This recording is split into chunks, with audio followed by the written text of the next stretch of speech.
The music pulsed through the crowded club, a hypnotic beat that seemed to dictate the rhythm of every movement, every glance, every whispered invitation to sin.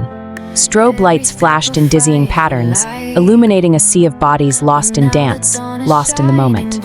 Among them was Luna Hayes, a 23-year-old woman with an insatiable hunger for excitement.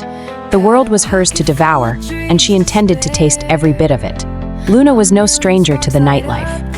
It was her playground, her kingdom of neon lights and intoxicating beats.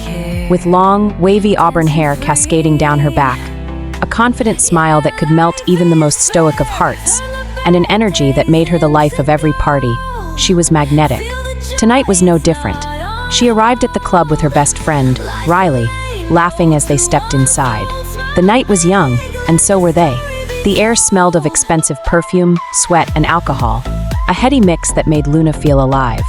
Drinks flowed freely, shots were downed in rapid succession, and Luna swayed to the music, her body moving in perfect harmony with the rhythm.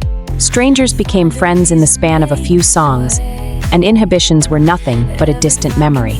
The thrill of the night was all that mattered. But thrills had a way of leading to danger.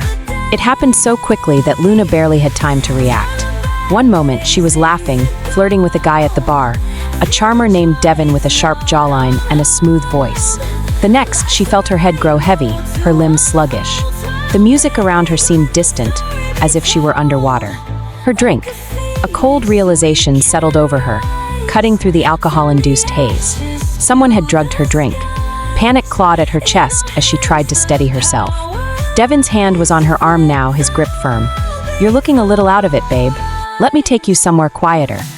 His words sounded distant, muffled, as if they were spoken from the other side of a thick wall.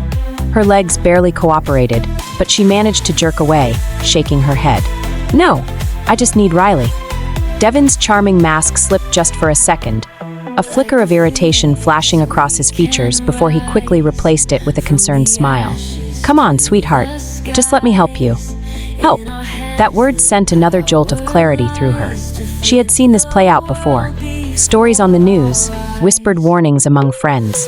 Men who looked harmless until they weren't. With a surge of adrenaline, Luna wrenched herself free from his grasp and stumbled toward the dance floor.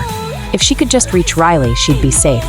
The club was packed, but the dizziness made it feel like she was wading through molasses. Devin was behind her. She could feel him. She could hear him murmuring something to a bouncer as she pushed forward, heart pounding. She needed to disappear. Fast. With the last ounce of strength she had, she grabbed a stranger's arm. "Anyone, someone," and slurred, "Pretend you know me. Now." The stranger, a tall man with kind eyes, took one look at her face and the way Devin was advancing and immediately played along. "Luna, there you are. I've been looking everywhere for you." Relief flooded her. She nodded, leaning into the stranger as if she had known him all her life. Devin halted, assessing the situation. The act was convincing enough to make him hesitate. The bouncer he had spoken to looked between them, uncertain. "You okay, miss?" the bouncer asked. Luna nodded quickly, tightening her grip on the stranger's arm. "Yeah, I'm fine. Just got a little dizzy." Devin's jaw clenched, but he plastered on another easy smile. "Must have had too much to drink. Take care of her, man." And with that, he melted into the crowd. Luna's knees nearly buckled, but the stranger held her up. "Come on, let's find your friend." By the time she found Riley, the effects of whatever had been in her drink were still weighing her down. But she was lucid enough to relay what had happened. Riley, normally the easygoing one, turned into a storm of fury. Security was called, the bartender questioned, and the authorities alerted. But Devin had vanished into the night. The experience left Luna shaken. For the first time, she realized how close she had come to becoming another statistic, another story whispered in cautionary tales.